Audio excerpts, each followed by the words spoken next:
Hello and welcome to a New Jersey Bank Marketing Association video podcast. In this program, using podcasts to promote thought leadership, featuring me, Steve Lubetkin, Managing Partner of Professional Podcasts, in a program recorded May 2nd, 2008 in Woodbridge, New Jersey. This program runs about an hour and includes a Q&A session with the audience. Now let's go to the lectern where Jane Gore of Amboy Bank will introduce the program.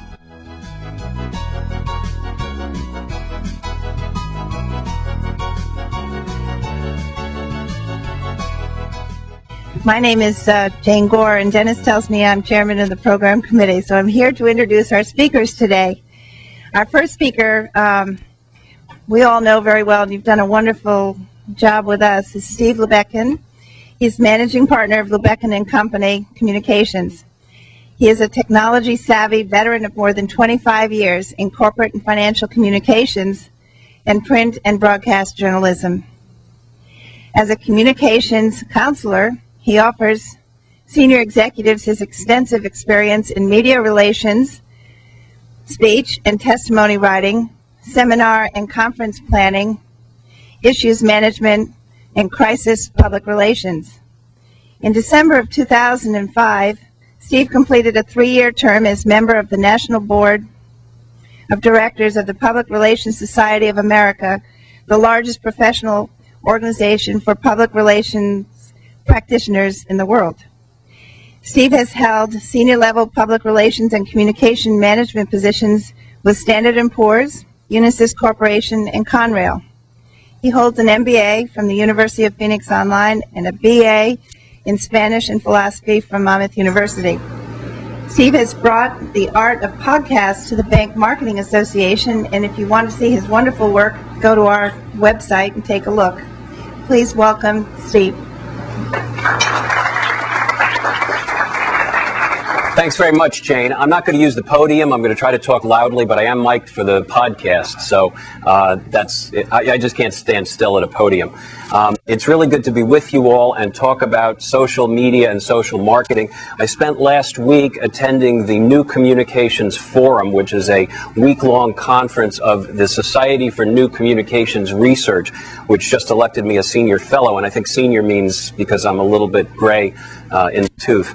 But it's a group of people, technologists, academics, and other people who research the benefits of the social media, and there's some very exciting research going on, including some that I'll be spearheading over the next year, involving the use of the social media, such as blogs and podcasts and social networks online, by the financial institutions in the country. And so certainly all of you are encouraged to participate in the survey when we get ready to administer that. And if anybody has any interest in participating further, we'd love to hear from you about that.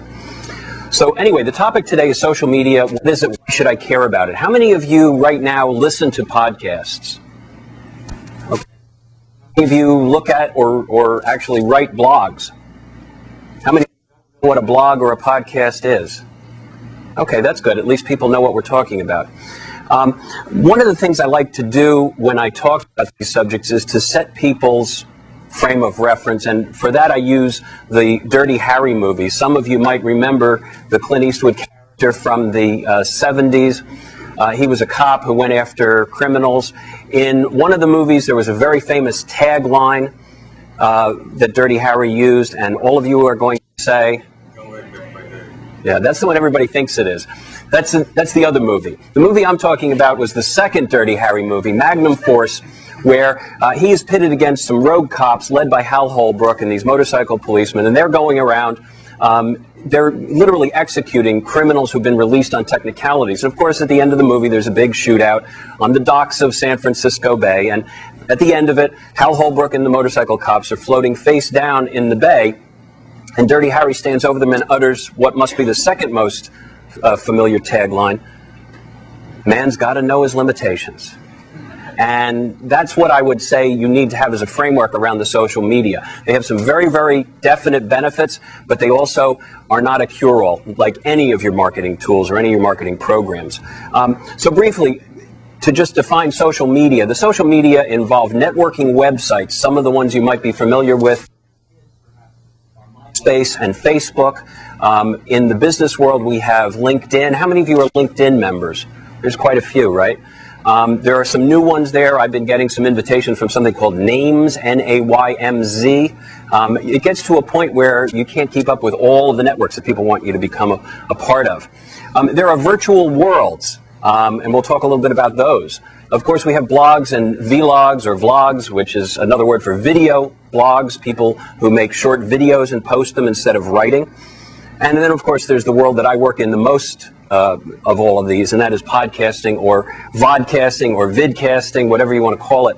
We are producing what are, in effect, radio and TV shows that are distributed over the internet. When I started my career in public relations, we would make a snippet of audio with a senior executive, and then we would call a bunch of radio stations and ask if we could feed them audio. And if you were lucky, one or two of them might take it, and you would feed it to them over the phone. Sometimes it would work, sometimes it wouldn't, and then it would get used on the newscast at 2 in the morning. And so you get 12 seconds of glory at 2 in the morning, but you could show your chairman, you know, hey, we got you on the... The nice thing about what we do now is we have the internet. We have a global audience that's available 24 hours a day, and we don't have to beg somebody's permission to distribute our information. Another tool that I won't spend too much time on are the collaboration tools. There's a particular tool that's becoming more popular called a wiki, which is kind of like everybody can collaborate on the construction of a document, and the line is sort of now with some of the types of applications that Google and some others are making available for collaboration, but using Google Docs. If you're not, you're looking for a very low-cost way to have people share and collaborate on documents, you might want to take a look at Google Docs. They have a whole suite of word processing, spreadsheet, presentation software that is compatible with the familiar Microsoft application, Office, and they don't charge you to use it. What's nice about it is you can create a document, say a Word document, on Google Docs and share it with the people you're collaborating with so that they can go to the same document online and get it to it, and you don't have to give it around to people. You don't have to email it and then get back to all of the different revisions, figure out how to merge them together. One document, everybody works on the same document. So that's just another tool that you might use internally. Okay, so the social website, the kids are most familiar with MySpace.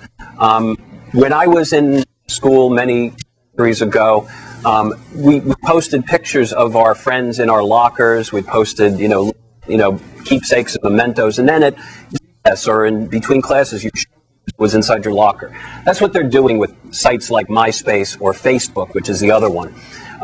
It's a way for people to communicate with their friends and share their experiences with their friends literally in real time. When my kids were younger, they used Instant Messenger a lot. Now they mostly use Facebook, and you put stuff on Facebook that lets your friends know what's going on. And they communicate by putting messages on each other's, it's called a wall. And they can send messages to groups of friends. It's a very efficient way to communicate.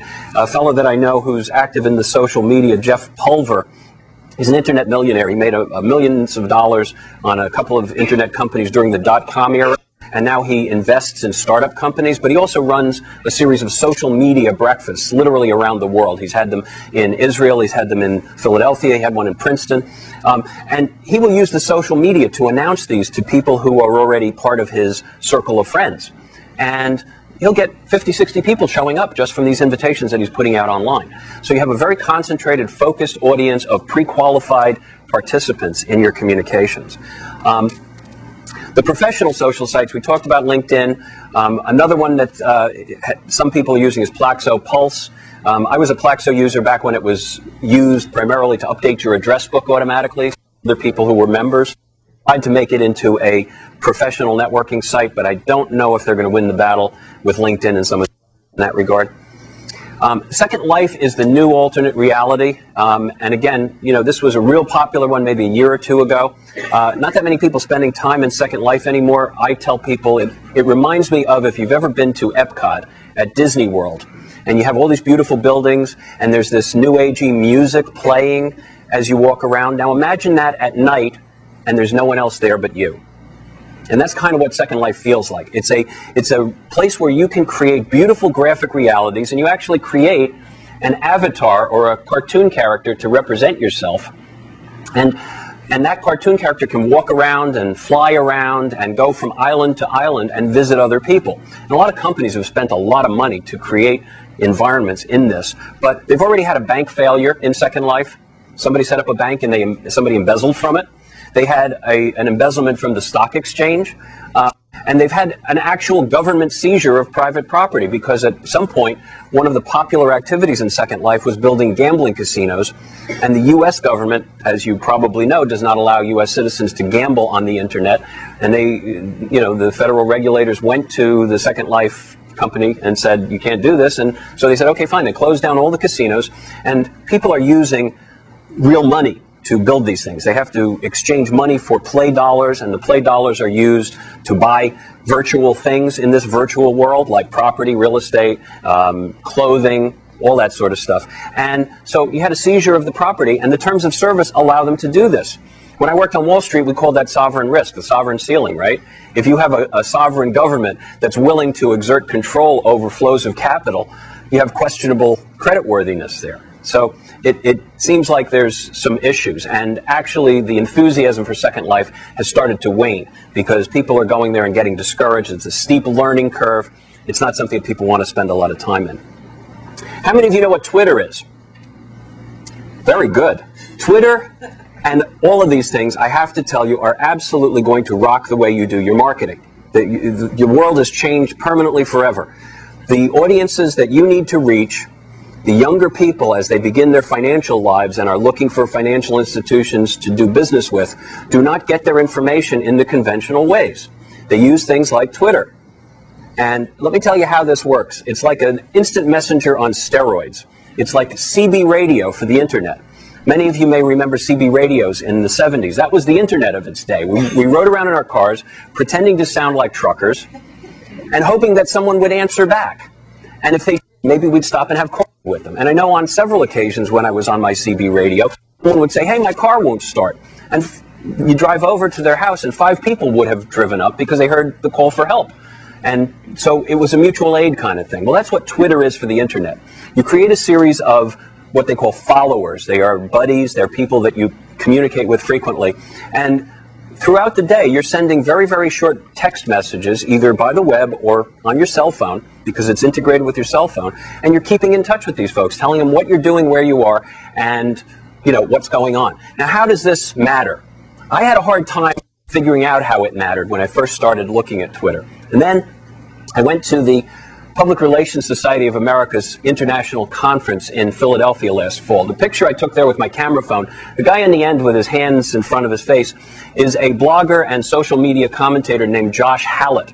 Josh has a blog called Haiku, H-Y-K-U. And he was about to appear on a panel that I was interested in hearing. And as I sat down in front of him at the panel, I had Twitter going on my cell phone, and I got a message from Twitter from someone completely unconnected with the Public Relations Society conference, a fellow who develops websites in Philadelphia and runs a where there's time and go and work together. It's called co-working, right? And they just, if you don't want to sit in your pajamas in your basement, you can go to this place and hang out. They have coffee, they have Wi-Fi, and it's a fun place for people to hang out.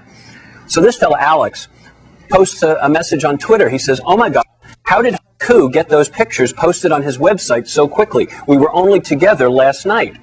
And I'm sitting in front of this guy, Haiku. And I say, now I know why this is cool. After Josh was done with the panel, I go up to him and I said, so tell me, Josh, what's the story about you and Alex in these pictures? And he goes, how did you know that? And I said, Twitter. He said, oh, right. Okay, so later, in the very same conference, Josh comes to a panel that I'm doing on this subject with one of my clients. The client makes a comment about how we structure their podcasts. And it happens that she's in a regulated industry. And so what happens in a regulated industry when you do anything? Who do you have to review it with? Lawyers, right? She says we review the script with the lawyers. And Josh puts out a Twitter that says, legal review of podcast scripts? And because I had my cell phone in front of me at the table, I was able to adjust my comments dynamically in response to what was going on in the audience. We've already seen in other venues how people in the audience are doing this while you're talking. So if you're in a business meeting or if you're giving a presentation and you're with younger, more technologically adept people, and they're looking at their cell phones, it may not just be that they're checking their messages. They may be twittering with people who are not at the meeting. They may be communicating in other ways about what's being said. And you need to be aware that those things are going on. Another thing that happened with Twitter, Susan Reynolds, a blogger. And Susan Reynolds found out that she had breast cancer. And she went for a biopsy, and the biopsy was painful. And someone said to her, you should put an ice pack on it, because ice packs can be uncomfortable. Get a bag of frozen peas and put that on it to relieve the pain. She did. It was great. She blogged about it. And she has a blog where she's describing her journey through the breast cancer treatment process. But when she twittered about the frozen peas, the solidarity among the people on Twitter was instantaneous. People declared Frozen Pea Friday in Susan Reynolds' honor, the day that she had her surgery. She actually had a mastectomy. And the day she had her surgery, everyone on Twitter took their little avatar, which is the picture that appears next to your messages, and somehow integrated frozen peas into the picture. There's like hundreds of people put frozen peas in the picture, creative ways, photoshopping themselves into a bowl of peas, making themselves into pea pods, pea characters, all kinds of stuff. And then they started raising money for breast cancer research, and in a matter of hours collected over $2,000 from people who only knew Susan Reynolds through Twitter. We had a similar situation in Philadelphia. I met a young man named Brian Connolly, who's a videographer. He was in Iraq doing a documentary for 2 years. He came back here, and he has a team of professional Iraqi videographers who make documentary videos for a website called aliveinbaghdad.org. And one of the people in Iraq, a young man named Ali, was killed in a security raid the night before his 23rd birthday. And of course they were distraught about it, and he twittered about it, and within a matter of hours, people on Twitter were helping Brian put something up on their Alive in Baghdad blog, a button that would allow people to make contributions. And within, again, a matter of hours, they raised over $2,500 to pay expenses, because his father and his brother had been killed in a previous raid, and now it was just the mother and the sister who were left. And so, you know, it creates a sense of community that we're not getting in a lot of other ways. And the people who are engaged in these media are making friends, making family, and this is all going on and you don't even know. It reminds me of back when I was working on my master's thesis in the early 90s. I was studying groupware. How many of you remember Lotus Notes?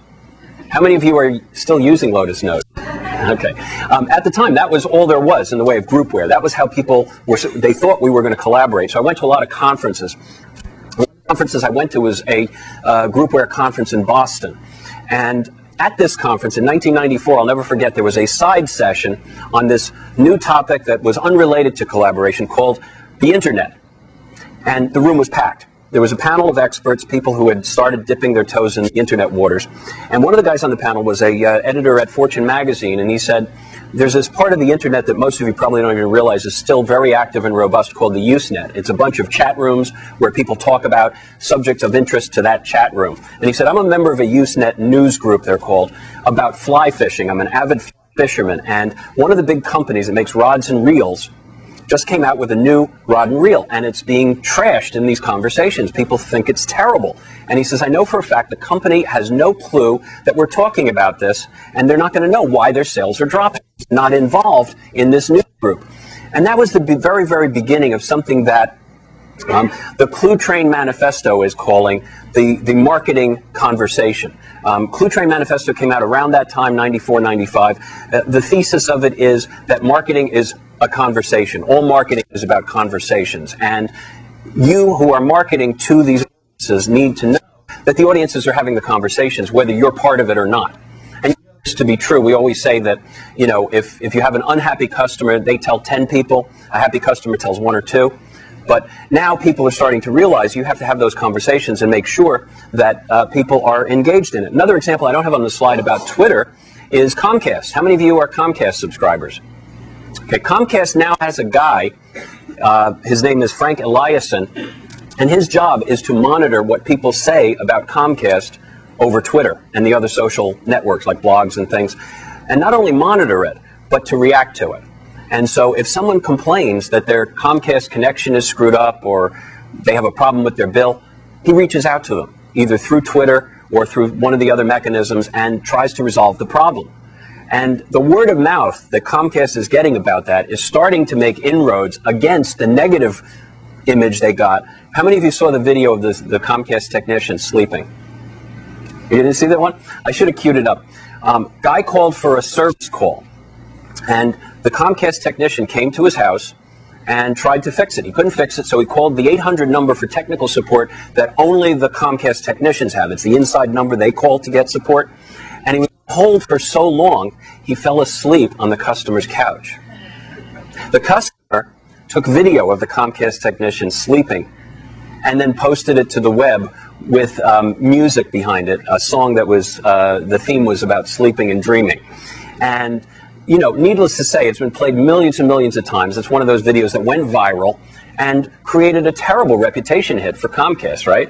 So, you know, that's one of the things you have to think about. We'll talk about Jim a little bit later. Blogs, you know, blogs are what everybody focuses on. The problem with blogs is that there are millions and millions and millions of them. And getting any kind of attention now for a blog from a financial institution, I'm not so sure it's going to happen. It's a very noisy, bloggy world out there. They are web journals. They are generally, the most popular ones tend to be talking about political topics because those are the things that people get most passionate about. And the problem with political blogs is to be shrill to the point of hysterical. Prominent example is Michelle Malkin, who's a syndicated conservative columnist. And if some of you remember when the young woman who was the stringer for the Christian Science Monitor was kidnapped by terrorists in Iraq and held for a period of time, she had to make some videos while she was a hostage about how terrible the U.S. was and so forth. Michelle Malkin came out and said, you know, she should be tried for treason for the things that she said. Now, you know, it was a pretty outrageous thing, but that's the level of discourse you have in the political blogs. If you want to get attention, you have to say things that are kind of outrageous. And that's got her attention, and that meant that the people on the other side of the political spectrum started beating up on Michelle Malkin, and there you go. And you have like a little battle going on over something that clearly shouldn't have been a battle. Now, blogs do foster dialogue, and there are ways that you can use them to build community. We have the PodCamp movement, which is a group of conferences. We really call them unconferences, where people can go and learn about podcasting. You don't have to pay to go, or you pay a nominal fee. And there are workshops run by people. And if you want to run a workshop, you kind of raise your hand and say, hey, I'll run a workshop on that. If you get enough people together, you go off in a corner and do a workshop. So it's very informal. But we were able to get over 300 people interested in podcasting come to Philadelphia for a podcasting seminar just because we were using blogs to promote it. One of the examples in your industry, in the banking industry, is RBC. RBC has launched, as Royal Bank of Canada, has launched a blog called the P2P blog. They actually hired 4 or 5 college students. And I think they actually had a competition when they started it. They had each of them blogging about student finances and young people's finance issues, and then they had the visitors to the blog vote on which ones they liked the best, and they picked the top 5 to be their official bloggers. And so the site is rbcp2p.com, and you can go there and you can see not only what they're blogging about, but you can see short videos they made about their lives, and some of them are actually pretty funny. The young woman who made a video about her home life, it's sort of like, you know, she says, oh, I had a lot of friends when I was a kid. They were always over at the house. And then they cut to the parents saying, we were really worried about her when she was a kid because she'd have people over, but they wouldn't stay very long. You know, it was like, you know, the juxtaposition. Very funny. I mean, it was done with tongue in cheek. The point, they're trying to engage this young audience in a completely different way. You know, this is not an audience you're going to reach through newspaper ads, folks. They're not going to, they don't read newspapers. How many of you have kids who read newspapers? You know, they don't know what a newspaper is. They get their information online, real time, when they want it. The problem with blogs, or I guess the good thing if you have a blog, is they have an influence that's out of proportion to the number of people who read them. Eason Jordan was a vice president at CNN. He was on a conference panel in Switzerland, and he gave a speech in which he alleged that the U.S. military was targeting journalists in Iraq. By targeting, I do mean he alleged that they were aiming guns at them and trying to shoot them. Clearly a ridiculous proposition, and he was called out on it by the other panelists. It did not appear in the mainstream news media until the bloggers who were accredited as journalists at this seminar reported on it. And of course, reported on it were conservative bloggers. It made the rounds of the conservative blogs, and then the Wall Street Journal editors in New York called their guy and said, how come you haven't reported on this? And under pressure from New York, he reported on it, and 2 days later or so, Mr. Jordan did what we call Apology Tuesday. You know, I'm really sorry for what I said, and I'm going to look for other opportunities now. You know, I mean, that happens. You know, you can't ignore that. How many of you are bicycle riders? Any of you have a kryptonite lock? Did you get it replaced? No. Did you know you should? I don't have that. Okay, good. The one that you see on the screen was billed as an absolutely anti-theft lock. Nobody can break into it. That's until for Engadget.com found out that you could defeat the lock with a very complex and sophisticated burglar tool. You see it laying on top of the lock. It's called a Bic pen.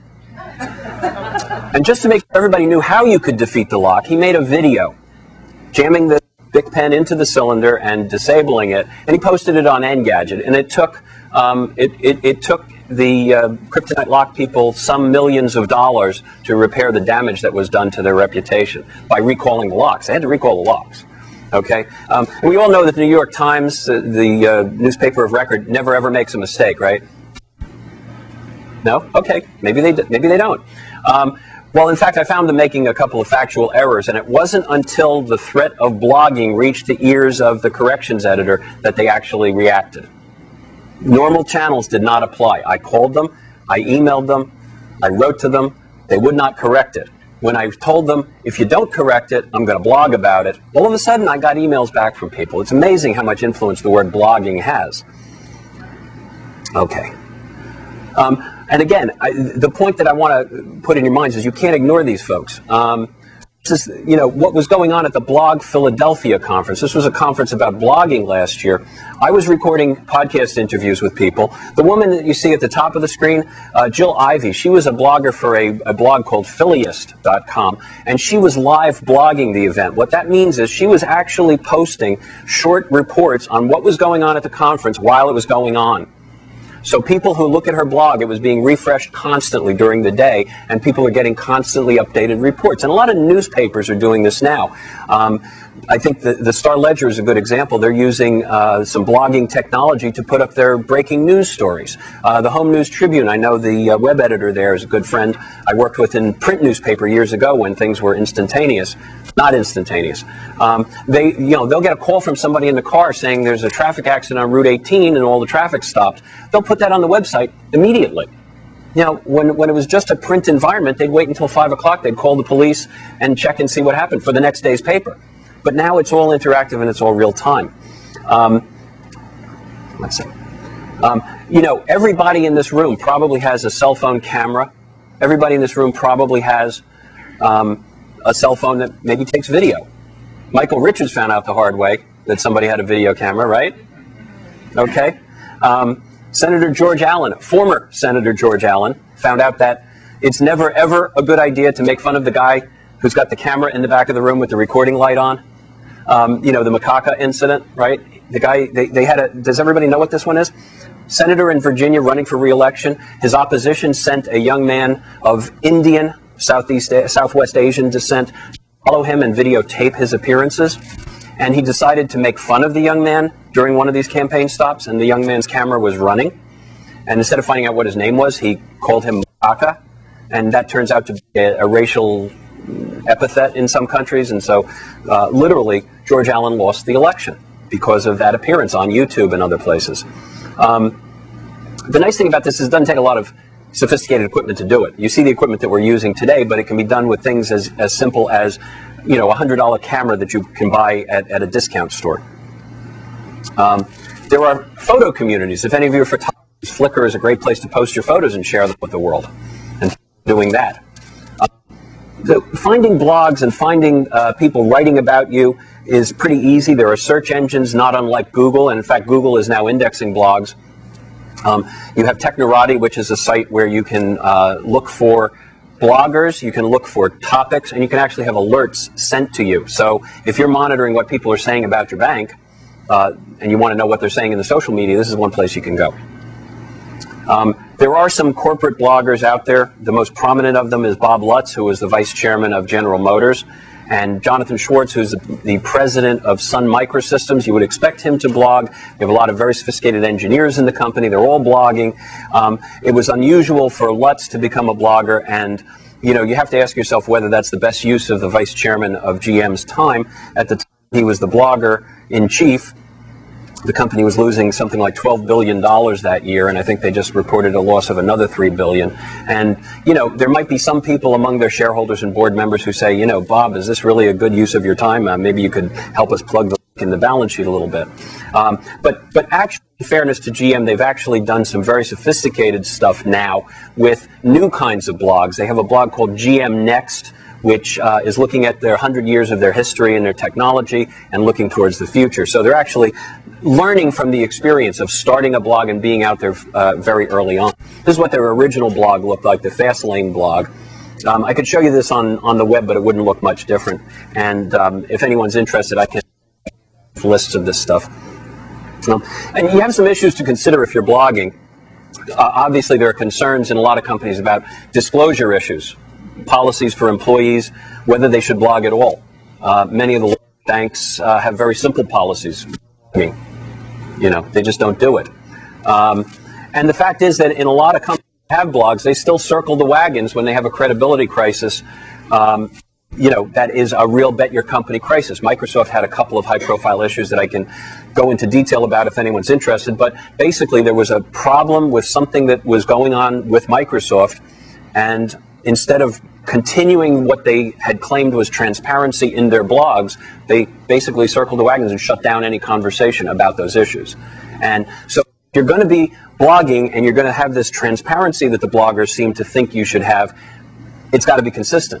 If you're not going to be comfortable being out there, just like, PR people are always advising you, you can't disappear when there's bad news. The same thing is true in blogs. You can't shut the door and say, we don't want to talk about it. You have to have a way of talking about it, even when the news is bad. And that's, Scoble was involved in that. Companies don't generally blog for a few reasons. It's primarily review of the content. It takes so long to get the content reviewed that by the time you post it, it's a week old. Control issues. When someone goes into a company and says, you should have a blog, Mr. CEO, what the CEO is hearing is, usually, we want you to build a beautiful customer lounge, and we want you to staff it with some of your nicest employees writing about all the good things that are going on. By the way, some of your customers might come in with obscenities on the wall, but in the interest of transparency, you have to leave the obscenities where everybody can see them, right? And most companies are uncomfortable with the idea of their web real estate being used for negative conversations. And you have to have a little bit of courage there that if you moderate the comments properly, you can have that conversation, you can help people resolve some issues that maybe otherwise would become bigger issues for you. Common question we get is, well, can't we have a CEO blog and let the PR guy write it for us? Well, Boeing found out the hard way that that's probably not a good idea. Boeing started a blog for the head of their commercial jet aircraft division, and the first day the blog was launched with great fanfare in the mainstream news media, someone Googled some of the phrases in the blog and discovered that it was cut and paste from a press release, and then blogged about the fact that they were cutting and pasting from press releases instead of writing a real blog. So they got embarrassed, they took the blog down, and a couple of days later came back and said, we're sorry, we learned from doing it wrong, and now we're going to try and do it right. There have been some other high-profile answers, companies who have done blogging badly. Now, the reason that many companies are looking at podcasting is you do have control. It's like having your own radio show, and it's not a live radio show, although you can do live if you want to, but for the most part it's recorded. So you have the control over the content. There are going to be negative comments. You can moderate them offline. If somebody sends you an audio comment that's negative, excuse me, you can decide whether to integrate that into the program at a later date or not, or you can address it offline. You don't have to address it on the air. And it's portable. If you're reading blogs, you're generally tied to a computer. Most people don't try to read blogs, except maybe one or two that they can't live with on their cell phone or their PD. Generally reading them on a computer. That means you're tethered to a connection of some kind. You're not tethered to a connection when you're listening to an audio podcast. We don't like people to go around driving and looking at video podcasts. That That's not a good thing. But the other advantage of it, from our point of view, is that you spend maybe a day recording a series of programs and then parcel them out over a multi-week or multi-month period, and you can have a whole podcast series going on with very little effort in that regard. A couple of reasons why we think companies should podcast. There have been some studies. One of them that I saw in the Financial Times suggests that podcast users are more predisposed to online messaging. The survey said 36% of them are more likely to have made an online purchase. They're 4 times more likely to have bought music online, and that sort of makes sense because downloading podcasts is a lot like downloading music. They spend a lot more time online, and perhaps most important, they click on relevant advertising at a greater rate than other people. So it's an audience that's interested in getting information, and they're willing to go a couple of steps further because of their exposure to this medium. And I have the source of that survey if you're interested. And as you can see, the trend is going up. A couple of years ago, I spent most of my time explaining to people what a podcast is. Now I spend most of my time making podcasts. The number of people with the recognition of what it is growing, and the number of people listening to them is growing. This is just statistics from one of the companies that generates the distribution mechanism for podcasts, FeedBurner, which is owned by Google. That doesn't include the people who are downloading podcasts from the iTunes Music Store of Apple. If you own an iPod, you get the iTunes Music Store as part of the package. Other people who don't have iPods can download iTunes and use it for free, even if you don't have an iPod. And in the iTunes Music Store, you can download podcasts. And what I found interesting is we just launched a podcast for one of my clients this week, 3 days ago, and we've already had nearly 50 downloads, most of which came from iTunes, which was surprising because before this one, they've mostly come from his website. So there's a greater recognition that podcasts are there. And what's nice about podcasting is that people are looking for the content. It's not a case of throwing it against the wall and let's hope that maybe somebody opens that envelope that says important documents enclosed. And I don't mean to disparage direct mail. There's a place for direct mail, but in a busy environment where young people are not reading as much as they used to, they're getting their stuff from online sources. When somebody says, hey, I wonder if there is a fill in the blank, they go online and Google it, because that's the way most people find what they're going to buy today. They Google it. Or they talk to their friends and neighbors. That's Malcolm Gladwell. How many of you have read The Tipping Point? Okay, in The Tipping Point, Malcolm Gladwell says, we go to the mavens. Nice Yiddish word for know-it-all, but it means somebody who's an expert in something. And the people who are in the circle of trust, in Meet the Parents, Robert De Niro said, Fokker, you're outside the circle of trust. But that's really true. We go to the people we trust for the decisions about important purchases. So who do you bank with, right? That's where it's coming from. And if that's a person who is a maven on that subject and they've listened to the podcast, they say, well, I've been listening to the podcast from fill in the blank bank. That could be a great opportunity. You've seen me do this. Most of you have been here for a few times, and we obviously do the location recordings. We put them into a final form and we post them on the web, and I can go into more detail if anyone's interested. There is software you can use to read blogs and to find podcasts. But again, it's not sophisticated technology. It's been around for a number of years. What makes a podcast is the ability to distribute alerts about a new program without actually shipping the large program file to people. Years ago, we had to send somebody an email with a file attachment. Today, we tell people, here's where you'll find an alert if we put something new up. People say, okay, fine, I subscribe to that alert. And when something new comes, they get a message that tells them something new is available. Then they go out and download it if they want it. Let's see. There are a number of different ways to find podcasts. I won't go into a lot of detail there. This is a picture of the iTunes Music Store. It's a huge audience. It's a worldwide audience of people. There are some oddball podcasts. Dawn and Drew are a 20-something couple. They podcast from a farmhouse in Wisconsin, mostly about their private lives. This is an adults-only podcast, so don't let your kids hear this if you're listening to it. One of the most popular podcasts that's being distributed. At the opposite end of the spectrum, Father Roderick does The Catholic Insider. It's a podcast about all things Catholic. He did some great location reporting when the Pope died. John Paul II, including being in St. Peter's Square interviewing people when the bells rang announcing the election of the new Pope. And because he recorded in stereo, if you listen with headphones on, you really feel like you're with him walking around St. Peter's Square. You can hear the bells off in the distance. You hear the people talking in crowds excitedly. It's very, very compelling radio. Real live kind of radio reports. There's some PR podcasts. We won't go into those. And obviously, we're doing stuff for a couple of banks. There are 2 banks in New Jersey that are leaders in podcasting. I'm happy to say one of them is in the room today, and that's Mr. Dennis Kane at Amboy Bank. Amboy has a podcast about reverse mortgage product, which I think is a pretty cool podcast. If anybody wants to hear it, I'll play a little bit of it for you. We also did a podcast early on for Sun National Bank. Sun was the first bank in New Jersey to do a podcast with us, and that was about their home mortgage subsidiary a couple years ago when they launched a home mortgage sub. So, there is a lot of traction building for podcasting. But I want to circle back to Clint Eastwood again and remind you of the knowing your limitations piece of podcasting. And that is, my daughter Shelley, when I first started doing podcasts, hers was the only computer in the house that had iTunes software installed on it. So in order to make sure that I was getting the podcast into iTunes correctly, I put them on her computer. And one morning, Shelley came down to breakfast and she says, "Dad, your podcasts are in my iPod and I don't know how to delete them." She says, "My friends were listening to them and laughing. I was so embarrassed." Well, I'm a PR guy, and what do PR people do when you're handed lemons? You make lemonade. I said to her, "Shelley, the correct answer for your friends is, at least my dad has a podcast. Does yours?" And, if you have a teenager, you know the look she gave me, right? She said, "Don't ever use that argument in public again. It will not work." So that's the story. And if you have questions, I would love to take questions. Thank you. I was wondering with an awful lot of companies that are public companies getting attendance and representation at annual shareholders meetings.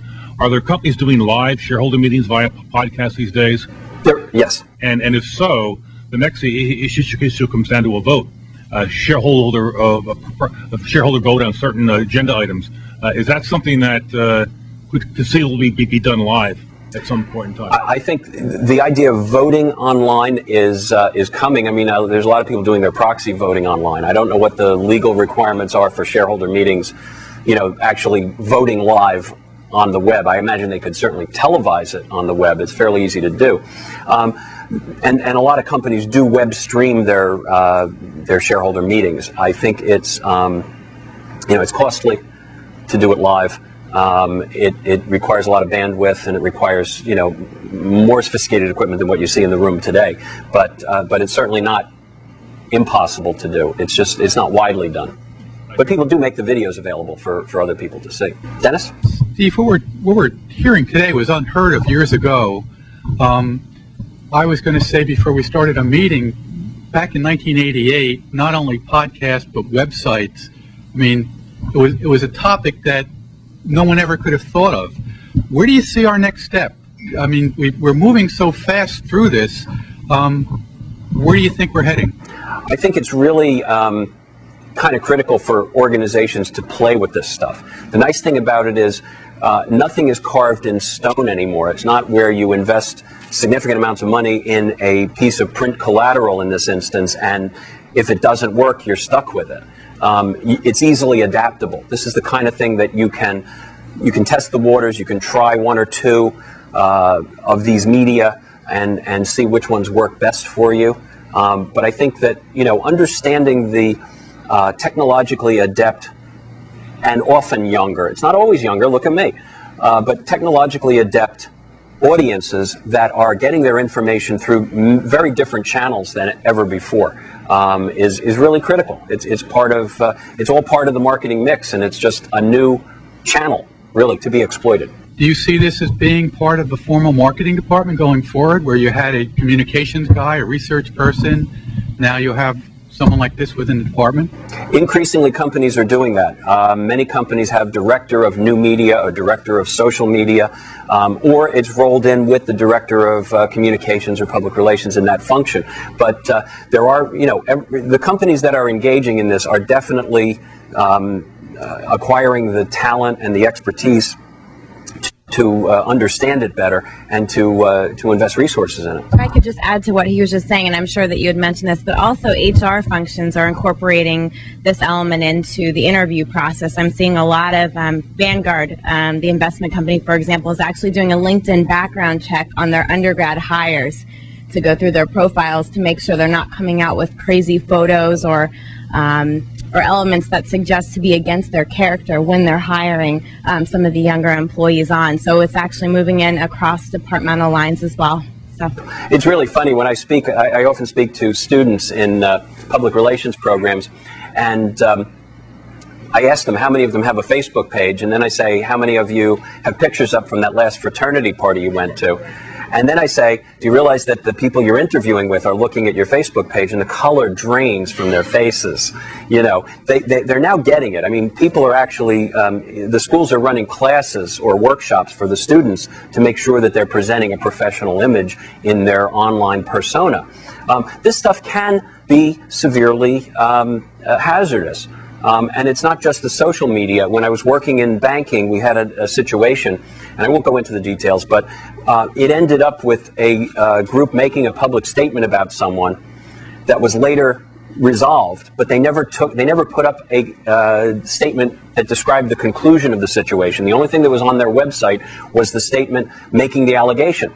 And for a couple of years after the incident, the person who was named, and unfortunately the person was named, was having trouble because people were Googling the person's name and finding this allegation.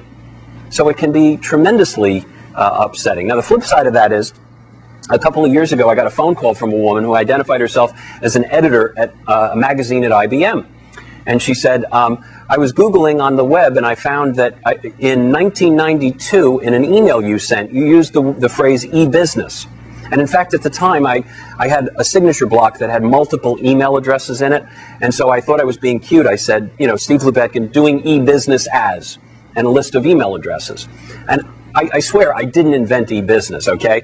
But I'm sure I picked it up from a computer magazine somewhere. But she says to me, did you create the term e-business?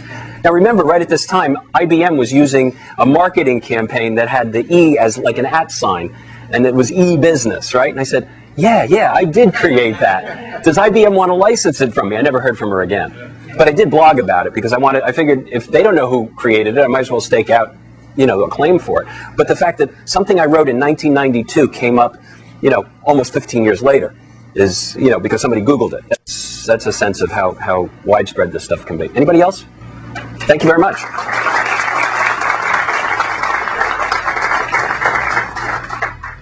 And we hope you enjoyed this podcast program brought to you by the New Jersey Bank Marketing Association. If you have comments, you can phone us at 856-861-6146, or in the UK, it's +44 020 7193 6146. You can also email comments to us at steve@professionalpodcasts.com. We produce these programs in the studios of Professional Podcasts in Cherry Hill, New Jersey. For the New Jersey Bank Marketing Association, New Jersey Bankers, and Professional Podcasts, this is Steve Lubetkin. Thanks for listening, and we'll see you out there on the net. Take good care.